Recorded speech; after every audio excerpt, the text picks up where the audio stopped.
আমার পৃথিবীটা থমকে গিয়েছিল সেদিন যখন মামা আমার হাতটা ধরে বলেছিলেন, সাদিয়া, তুমি আমার ছেলের চেয়েও আমার কাছে বেশি কাছের।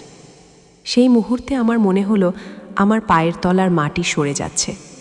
আমি বুঝতে পারলাম আমাদের সম্পর্কের মধ্যে এমন কিছু একটা বদলে যাচ্ছে যা হয়তো আর কখনোই ঠিক হবে না। সেই দিনের পর আমি আর কাউকে বিশ্বাস করতে পারিনি, মন থেকে কোনো সম্পর্কে জড়াতে পারিনি। নমস্কার, মায়া ব্লগসে আপনাদের সবাইকে স্বাগতম। আশা করি আপনারা সবাই ভালো আছেন। আজ আমি আপনাদের সাথে এমন একটি গল্প শেয়ার করতে যাচ্ছি যা হয়তো অনেকের জীবনেরই অংশ। আমার অনুরোধ, গল্পটি শোনার সময় হেডফোন ব্যবহার করুন, কারণ এতে গল্পের গভীরতা আরও ভালোভাবে উপলব্ধি করতে পারবেন। আর গল্পটি ভালো লাগলে অবশ্যই আমাদের চ্যানেলটি সাবস্ক্রাইব করে পাশে থাকবেন। আমার নাম সাদিয়া। ছোটবেলা থেকেই আমার মামা, তানভীর মামা, আমার জীবনে এক বিশেষ স্থান দখল করেছিলেন। বাবা সরকারি চাকরিজীবী ছিলেন, বেশিরভাগ সময়ই ব্যস্ত থাকতেন। মা ঘরের কাজ আর আমাদের 3 ভাই বোনকে সামলাতেন। বাবার ব্যস্ততার কারণে হয়তো আমার মনে এক ধরনের অপূর্ণতা ছিল, যা তানভীর মামা পূরণ করেছিলেন। তিনি ছিলেন মায়ের একমাত্র ভাই, তাই আমাদের পরিবারের সঙ্গে তার সম্পর্ক ছিল অত্যন্ত গভীর। আমরা থাকতাম ঢাকার রামপুরায়, আর মামা তার পরিবার নিয়ে থাকতেন শ্যামলীতে। দূরত্ব খুব বেশি না হওয়ায় প্রায় প্রতি সপ্তাহেই আমাদের দেখা হতো। মামা যখন আসতেন, আমাদের বাড়িতে উৎসবের আমেজ লেগে যেত। তিনি শুধু আসতেন না, নিয়ে আসতেন নানা রকম মজার খাবার, খেলনা আর বই। ছোটবেলায় আমার মনে হতো মামা যেন রূপকথার সেই জাদুকর, যিনি আমার সব ইচ্ছা পূরণ করতে পারেন। তিনি আমাকে কাঁধে নিয়ে সারা বাড়ি ঘুরতেন, আমার স্কুলের প্রজেক্টে সাহায্য করতেন, এমনকি আমার আঁকা ছবিগুলোকেও দারুণ প্রশংসা করতেন। আমার বাবা হয়তো ভাবতেন এসব ছেলে মানুষই, কিন্তু মামা আমার সব ছোট ছোট অনুভূতির মূল্য দিতেন। আমার চাচা চাচি, ফুফু ফুপাদের সাথেও আমার সম্পর্ক ভালো ছিল, কিন্তু মামার সাথে আমার বন্ধনটা ছিল একেবারেই আলাদা। তিনি আমার শুধু মামাই ছিলেন না, ছিলেন আমার সবচেয়ে ভালো বন্ধু, আমার আস্থাভাজন। যখন কৈশোরে পা রাখলাম, তখন আমার মনে নানা রকম প্রশ্ন জাগত, নানা দ্বিধা তৈরি হতো। মায়ের কাছে হয়তো সব কথা বলা যেত না, কিন্তু মামাকে আমি নির্দ্বিধায় সব বলতে পারতাম। তিনি মন দিয়ে শুনতেন, কখনো বিরক্ত হতেন না, বরং সুন্দর করে বুঝিয়ে দিতেন। যখন আমি 9ম শ্রেণীতে উঠলাম, তখন আমার জীবনের প্রথম ক্রাশ নিয়ে মামার সাথে কথা বলেছিলাম। তিনি হেসে বলেছিলেন, সাদিয়া, এই বয়সে এমনটা হয়, এটা কোনো বড় ব্যাপার না, মন দিয়ে পড়াশোনা করো, দেখবে সব ঠিক হয়ে যাবে। তারই কথাগুলো আমাকে তখন অনেক স্বস্তি দিয়েছিল। মামা নিজে খুব মেধাবী ছাত্র ছিলেন। তিনি ঢাকা বিশ্ববিদ্যালয় থেকে অর্থনীতিতে পড়াশোনা করেছিলেন এবং একটি মাল্টিন্যাশনাল কোম্পানিতে উচ্চ পদে কাজ করতেন। তার কথাবার্তা, চালচলন সব কিছুতেই একটা আভিজাত্য ছিল। আমি মনে মনে ভাবতাম আমার জীবনসঙ্গীও যেন মামার মতোই হয়। মামার স্ত্রী অর্থাৎ আমার মামি দেখতে খুব সুন্দরী ছিলেন, কিন্তু একটু চাপা স্বভাবের ছিলেন। তিনি সবসময় মামার প্রতি খুব যত্নশীল ছিলেন, কিন্তু তাদের মধ্যে কেমন যেন একটা দূরত্ব আমি অনুভব করতাম। তাদের একমাত্র ছেলে, আমার মামাতো ভাই আরিফ, ছিল আমার সমবয়সী। আরিফ আর আমি একসঙ্গে বড় হয়েছি। আমাদের সম্পর্কটা ছিল অনেকটা ভাই বোনের মতো, কিন্তু ইদানিং তাতে একটা ভিন্ন রং লাগতে শুরু করেছিল। আরিফ খুবই লাজুক প্রকৃতির ছেলে ছিল। সে আমাকে পছন্দ করত, এটা আমি বেশ ভালোই বুঝতে পারতাম। তার চোখের দিকে তাকালে, তার কথা বলার ধরনে, তার ছোট ছোট ইশারায় আমি তার ভালোবাসার প্রকাশ দেখতে পেতাম। আমাদের পরিবারের সবাইও যেন এই বিষয়টাকে স্বাভাবিকভাবেই নিত, বিশেষ করে মামা। তিনি প্রায় বলতেন, আরিফ, সাদিয়াকে দেখ, ও কত ভালো ছাত্রী, কত গুণী, ওর কাছ থেকে কিছু শেখ। আবার আমাকে বলতেন, আরিফ তো খুব ভালো ছেলে, ওর মতো ছেলে পাওয়া কঠিন, ওকে একটু সামলে রাখিস। মামার এই কথাগুলো শুনে আমার মনে এক ধরনের মিষ্টি অনুভূতি হতো। আমি ভাবতাম মামা হয়তো আমাদের দুজনের ভবিষ্যতের কথা ভাবছেন। আমরা যখন সিলেটে মামার গ্রামের বাড়িতে বেড়াতে যেতাম, তখন আরিফ আর আমি একসঙ্গে সারা দিন ঘুরে বেড়াতাম। চা বাগানের সবুজ গালিচার মাঝে বসে কত গল্প করতাম, কত স্বপ্ন দেখতাম। আরিফ আমাকে বলেছিল সে বড় হয়ে একজন ভালো ইঞ্জিনিয়ার হতে চায় এবং আমাকে নিয়ে তার সুন্দর একটা সংসারের স্বপ্ন আছে। আমি তার চোখে সেই স্বপ্ন দেখেছিলাম। আমারও মনে মনে আরিফকে নিয়ে এক ধরনের দুর্বলতা তৈরি হয়েছিল। মামা সবসময় আরিফকে আমাদের কাছাকাছি থাকতে উৎসাহিত করতেন। যখন আমরা কোনো পারিবারিক অনুষ্ঠানে যেতাম, মামা আরিফকে বলতেন আমার পাশে বসতে, আমার খেয়াল রাখতে। এই সব কিছুই আমাকে আরও বেশি আশ্বস্ত করত যে মামা হয়তো আমাদের সম্পর্কের এই দিকটা পছন্দ করেন। কলেজে ওঠার পর যখন প্রথম বয়ফ্রেন্ডের প্রস্তাব পাই তখন আমি মামাকে গিয়ে বলেছিলাম। তিনি মনোযোগ দিয়ে আমার কথা শুনেছিলেন। তারপর বলেছিলেন, সাদিয়া, এই বয়সে অনেকের মনেই এমন অনুভূতি আসে, কিন্তু তুই কি নিশ্চিত এই ছেলেটি তোর জন্য সঠিক? তুই কি ওর সাথে তোর সারা জীবনটা কাটাতে পারবি? আবেগের বশে কোনো সিদ্ধান্ত নিস না। তোর মন যাকে ট্রুলি চায় তারই সাথে থাকবি। আরিফ তো তোর পাশেই আছে, ও তোকে ছোটবেলা থেকেই চেনে, বোঝে। মামার এই কথাগুলো শুনে আমি সিদ্ধান্ত নিয়েছিলাম ওই ছেলের প্রস্তাব প্রত্যাখ্যান করব। আমার মনে হয়েছিল মামা হয়তো আরিফের প্রতি আমার দুর্বলতার কথা বুঝতে পারছেন এবং তিনি চান যে আমি আরিফকেই বেছে নিই। আমার অনার্স ফাইনাল ইয়ার চলছিল। আমি তখন ঢাকা বিশ্ববিদ্যালয়ের ছাত্রী। পড়াশোনার চাপ ছিল প্রচুর। সে সময় একদিন হঠাৎ করেই আমার বাবা অসুস্থ হয়ে পড়েন। তাকে রাজশাহী মেডিকেল কলেজ হাসপাতালে ভর্তি করতে হয়। আমরা সবাই রাজশাহীতে চলে যাই। তখন আমার পরীক্ষার প্রস্তুতি চলছিল। মামা আমাকে বলেছিলেন, সাদিয়া, তুই চিন্তা করিস না, আমি আছি তোর পাশে। তুই বরং ঢাকায় চলে আয়, আমাদের বাসায় থাকবি আর মন দিয়ে পড়াশোনা করবি। তোর পরীক্ষাটা এখন সবচেয়ে গুরুত্বপূর্ণ। মামার এই প্রস্তাব শুনে মাও স্বস্তি পেয়েছিলেন। আমি মামার বাসায় উঠেছিলাম। মামার বাসায় আমার জন্য আলাদা একটি ঘর ছিল। আমি সেখানে পড়াশোনা করতাম। মামি আর আরিফ সবসময় আমার খেয়াল রাখত। মামি নিজের হাতে আমার পছন্দের খাবার রান্না করে দিতেন। আরিফ আমাকে পড়ার বই এনে দিত। কিন্তু এই সময়টায় আমি মামার মধ্যে এক ধরনের পরিবর্তন লক্ষ্য করতে শুরু করি। তিনি যেন আমার প্রতি আরও বেশি যত্নশীল হয়ে উঠেছিলেন। তিনি প্রায়ই আমার ঘরে এসে বসতেন। আমি কি পড়ছি জানতে চাইতেন। আমার পরীক্ষার প্রস্তুতি কেমন চলছে তা নিয়ে দীর্ঘক্ষণ কথা বলতেন। প্রথম আমি এটাকে স্বাভাবিকভাবেই নিয়েছিলাম। ভেবেছিলাম বাবা অসুস্থ বলে হয়তো তিনি আমাকে আরও বেশি সাপোর্ট দিচ্ছেন। কিন্তু ধীরে ধীরে তার আচরণে এক ধরনের অস্বাভাবিকতা ধরা পড়তে শুরু করল। তিনি যখন আমার ঘরে আসতেন তখন ঘরের দরজাটা বন্ধ করে দিতেন। বলতেন, কেউ যেন ডিস্টার্ব না করে, আমি তোর সাথে কিছু গুরুত্বপূর্ণ কথা বলবো। তার কথা বলার ধরনও বদলে গিয়েছিল। তিনি আমার পড়াশোনার বাইরেও ব্যক্তিগত নানা বিষয়ে কথা বলতেন। আমার ভবিষ্যৎ পরিকল্পনা, আমার পছন্দের ছেলে, আমার স্বপ্ন, সব কিছু নিয়ে তিনি যেন অতিমাত্রায় আগ্রহী হয়ে উঠেছিলেন। একদিন আমি রাতে পড়াশোনা করছিলাম। তখন রাত প্রায় 2টো বাজে। হঠাৎ মামা আমার ঘরে এলেন। আমি চমকে উঠেছিলাম। তিনি বললেন, সাদিয়া, ঘুমাসনি এখনো? এত পড়াশোনা করিস, শরীর খারাপ হয়ে যাবে তো। আমি বললাম, আর একটু বাকি আছে মামা। তিনি এসে আমার পাশের চেয়ারে বসলেন। তারপর আমার হাতটা ধরে বললেন, তুই এত সুন্দর করে কথা বলিস, তোর চোখগুলো এত মায়াবী, তোর মতো মেয়ে পাওয়া সত্যিই ভাগ্যের ব্যাপার। তার এই কথাগুলো শুনে আমার অস্বস্তি হতে শুরু করলো। আমি হাতটা সরিয়ে নিতে চাইলাম, কিন্তু তিনি আরও শক্ত করে ধরলেন। তারপর বললেন, জানিস সাদিয়া, তোর মামি আজকাল আমাকে একেবারেই বুঝতে পারে না। আমরা যেন 2 পৃথিবীর মানুষ।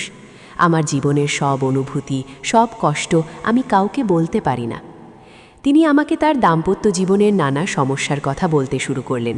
কিভাবে মামি তাকে অবহেলা করেন, কিভাবে তারা একে অপরের থেকে দূরে সরে গেছেন। আমার মনে হলো, একজন বিবাহিত পুরুষ তার ভাগ্নিকে এসব কথা কেন বলছেন? আমার মনে এক ধরনের সংকোচ তৈরি হলো। আমি তাকে বললাম, মামা, এসব কথা আমাকে কেন বলছেন? আমি তো এসবের কিছুই বুঝি না। তিনি আমার দিকে এক গভীর দৃষ্টিতে তাকিয়ে বললেন, তুই বুঝিস সাদিয়া, তুই আমাকে যতখানি বুঝিস আর কেউ ততখানি বোঝে না। তোর সাথে কথা বললে আমার মনটা হালকা লাগে। এই ঘটনার পর আমি মামাকে এড়িয়ে চলতে শুরু করলাম। যখনই তিনি আমার ঘরে আসার চেষ্টা করতেন, আমি কোনো একটা অজুহাত দেখিয়ে ঘর থেকে বেরিয়ে যেতাম। কিন্তু মামা যেন আমাকে আরও বেশি করে খুঁজতেন। তিনি প্রায়ই আমাকে তার অফিসের কাজের কথা বলতেন, আমাকে তার মিটিংয়ে নিয়ে যেতে চাইতেন। আমি সবসময় কোনো না কোনো অজুহাত দিয়ে এড়িয়ে যেতাম। একদিন বিকেলে আমি বারান্দায় বসে বই পড়ছিলাম। মামি তখন রান্নাঘরে ব্যস্ত ছিলেন আর আরিফ কোচিং থেকে ফেরেনি। মামা অফিস থেকে ফিরেই আমার পাশে এসে বসলেন।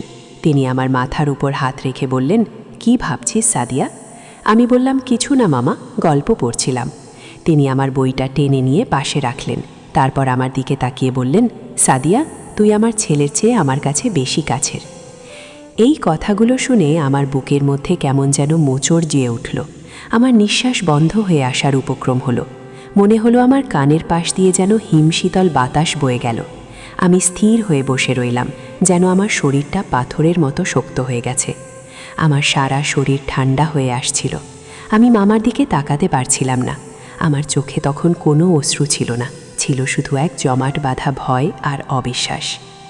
আমি যেন একটা ঘোড়ার মধ্যে চলে গিয়েছিলাম। মামার এই কথাগুলো আমার কাছে শুধু কথার কথা ছিল না, এটা ছিল যেন আমার পুরো অস্তিত্বের ওপর এক আঘাত। আমার মনে হলো এতদিনের সব বিশ্বাস, সব নির্ভরতা, সব ভালোবাসা যেন এক নিমেষে ভেঙে চুরমার হয়ে গেল। সেই মুহূর্তের আগে আমি মামাকে আমার জীবনের সবচেয়ে নির্ভরযোগ্য মানুষ ভাবতাম, আমার বাবা মায়ের থেকেও বেশি কাছের। কিন্তু তার এই কথাগুলো আমার ভেতরে এক গভীর শূন্যতার সৃষ্টি করল। আমার মনে পড়ল তার আগের সব অদ্ভুত আচরণ, সব অতিরিক্ত যত্ন, সব ব্যক্তিগত কথা বলার চেষ্টা। আমি এতদিন সেগুলোকে শুধুই মামার নিঃস্বার্থ ভালোবাসা ভেবেছিলাম, কিন্তু এখন আমার কাছে সব কিছু স্পষ্ট হয়ে গেল। এটা ভালোবাসা ছিল না, এটা ছিল এক ধরনের অসুস্থ মানসিকতা, এক ধরনের অধিকারবোধ, যা একেবারেই অনাকাঙ্ক্ষিত। আমার মনে হলো আমি যেন এক গভীর খাদে পড়ে গেছি, যেখান থেকে বের হওয়ার কোনো পথ নেই। আমি কোনো কথা বলতে পারছিলাম না, আমার গলা শুকিয়ে কাঠ হয়ে গিয়েছিল। মামা আমার হাত ধরে বললেন, কি হলো সাদিয়া, তুই কিছু বলছিস না কেন? তার স্পর্শে আমার শরীরটা যেন কেঁপে উঠল। আমি কোনো মতে হাতটা ছাড়িয়ে নিয়ে বললাম, মামা, আমি একটু ভেতরে যাই, আমার ভালো লাগছে না। আমি দ্রুত উঠে সেখান থেকে চলে এলাম। নিজের ঘরে এসে দরজা বন্ধ করে বিছানায় বসে পড়লাম। আমার শরীর কাঁপছিল, মাথা ঘুরছিল, আমার চোখ দিয়ে অনবরত জল গড়িয়ে পড়ছিল। আমি নিজেকে প্রশ্ন করছিলাম, আমি কি ভুল বুঝছি? মামা কি অন্য কোনো অর্থে কথাটি বলেছেন? কিন্তু আমার মন কিছুতেই বিশ্বাস করতে পারছিল না। তার চোখের দৃষ্টি, তার স্পর্শ, তার কথা বলার ভঙ্গি, সব কিছুই আমার মনে এক ভয়াবহ চিত্র এঁকে দিচ্ছিল। আরিফের সাথে আমার যে একটা মিষ্টি সম্পর্ক তৈরি হচ্ছিল, মামার এই কথাগুলো যেন সেটারও ওপর একটা কালো ছায়া ফেলে দিল। আমি আরিফের দিকে তাকাতে পারছিলাম না। আমার মনে হচ্ছিল আরিফের বাবা যখন আমাকে তার ছেলের চেয়েও বেশি কাছের ভাবেন, তখন আরিফের সাথে আমার কোনো সম্পর্ক থাকতে পারে না। এটা ছিল এক ধরনের অপরাধবোধ, এক ধরনের লজ্জা। আমার মনে হলো আমি যেন প্রতারিত হয়েছি, আমার সরল বিশ্বাসকে ভেঙে চুরমার করে দেয়া হয়েছে। সেই রাতের পর আমি মামার বাসা থেকে চলে আসার সিদ্ধান্ত নিলাম। আমি মা বাবাকে ফোন করে বললাম যে আমার আর এখানে মন বসছে না, আমি আবার রাজশাহীতে ফিরে যেতে চাই। মা বাবা প্রথমে ইতস্তত করলেও আমার পীড়াপিড়িতে রাজি হলেন। মামা আমাকে থামানোর অনেক চেষ্টা করেছিলেন। তিনি বলেছিলেন, সাদিয়া, তোর পরীক্ষা সামনে, এখন কেন যাবি? আমি তখন কোনো মতে একটা অজুহাত দিয়ে বলেছিলাম যে আমার বইপত্রগুলো গোছানো দরকার, আর পরীক্ষার আগে আমি একটু মায়ের হাতের রান্না খেতে চাই। আমি যখন মামার বাসা থেকে বের হচ্ছিলাম, তখন মামা আমার পিছু পিছু এসে বললেন, সাদিয়া, চলে যাচ্ছিস? মন খারাপ লাগছে। তোর মতো মেয়ে আমার জীবনে আর কেউ আসেনি। তার এই কথাগুলো শুনে আমার গা গুলিয়ে উঠল। আমি কোনো কথা না বলে দ্রুত একটা রিক্সা নিয়ে রেল স্টেশনের দিকে রওনা দিলাম। রাজশাহীতে ফিরে আসার পর আমার জীবনটা পুরোপুরি বদলে গেল। আমি আর আগের মতো হাসি খুশি সাদিয়া ছিলাম না। আমার ভেতরে একটা গভীর ক্ষত তৈরি হয়েছিল, যা আমাকে অনবরত যন্ত্রণা দিচ্ছিল। আমি কারো সাথে মিশতে পারতাম না, বন্ধুদের ফোন ধরতাম না, পারিবারিক আড্ডায়ও যেতাম না।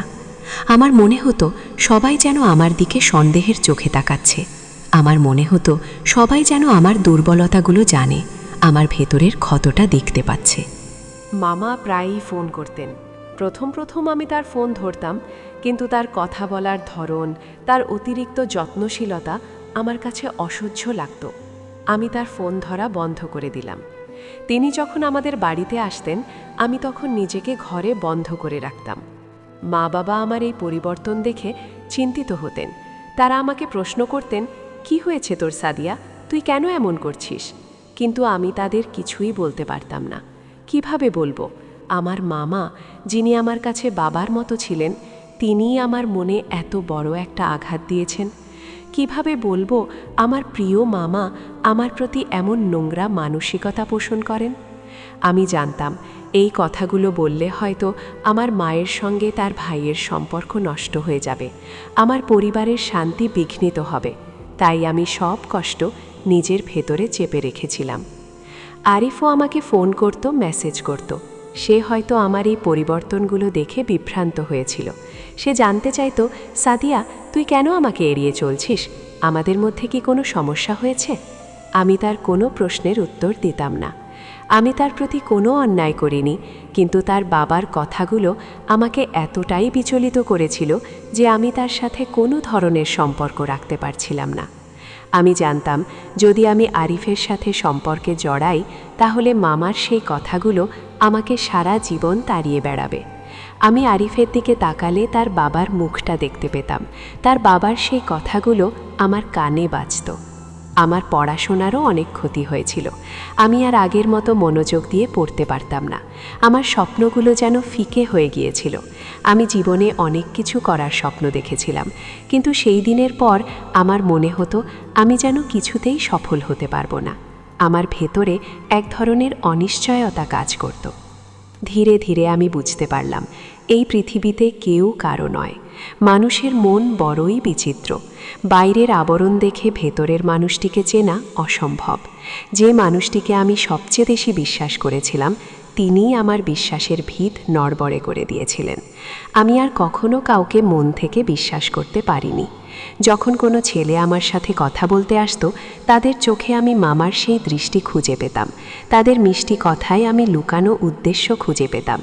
আমার মনে হতো সবাই যেন আমাকে ব্যবহার করতে চায়, সবাই যেন আমার সরলতার সুযোগ নিতে চায়। আমার বয়স বাড়ছে। আমি এখন একজন প্রতিষ্ঠিত নারী। নিজের কর্মক্ষেত্রে আমি সফল, কিন্তু আমার ব্যক্তিগত জীবনে আমি আজও একা। আমি নিজের চারপাশে এক অদৃশ্য দেয়াল তৈরি করে রেখেছি। আমি মানুষকে কাছে আসতে দিই না। আমার মনে হয় কাছে এলেই তারা আমাকে আঘাত করবে, আমার বিশ্বাস ভেঙে দেবে। সেই দিনের পর থেকে আমি আর কখনো সেই সাদিয়া হয়ে উঠতে পারিনি যে সাদিয়া একদিন মামাকে নিজের জীবনের সবচেয়ে বড় আশ্রয় মনে করত। মামা হয়তো আজও জানেন না তার সেই একটি কথা আমার জীবনটা কিভাবে বদলে দিয়েছে। তিনি হয়তো ভেবেছেন আমি হয়তো অভিমান করে দূরে সরে গেছি, কিন্তু তিনি জানেন না তিনি আমার মনের ভেতরে যে গভীর ক্ষত তৈরি করেছেন তা হয়তো সারা জীবনই আমার সাথে থাকবে। আমি আজও যখন কোনো সম্পর্কের গভীরতা দেখি তখন আমার বুকের ভেতরে চিনচিন করে ওঠে। আমার মনে হয় এই গভীরতার আড়ালে কি কোনো লুকানো উদ্দেশ্য নেই? আমি আজও সেই দিনের কথা ভুলতে পারিনি, যেদিন মামা আমাকে বলেছিলেন তুমি আমার ছেলের চেয়ে আমার কাছে বেশি কাছের। সেই দিনের পর আমি সত্যিই আর কাউকে মন থেকে বিশ্বাস করতে পারিনি। গল্পটি শোনার জন্য আপনাদের সবাইকে অসংখ্য ধন্যবাদ। আশা করি গল্পটি আপনাদের ভালো লেগেছে এবং আপনারা এর গভীরতা উপলব্ধি করতে পেরেছেন। যদি গল্পটি আপনাদের মনে দাগ কেটে থাকে তবে অবশ্যই একটি লাইক দেবেন, কমেন্ট করে আপনাদের অনুভূতি জানাবেন। আর মায়া ভ্লগসের এমন আরও গল্প শুনতে চাইলে চ্যানেলটি সাবস্ক্রাইব করে আমাদের পাশে থাকবেন। দেখা হবে পরের কোনো এক গল্পে। ততদিন ভালো থাকবেন, সুস্থ থাকবেন।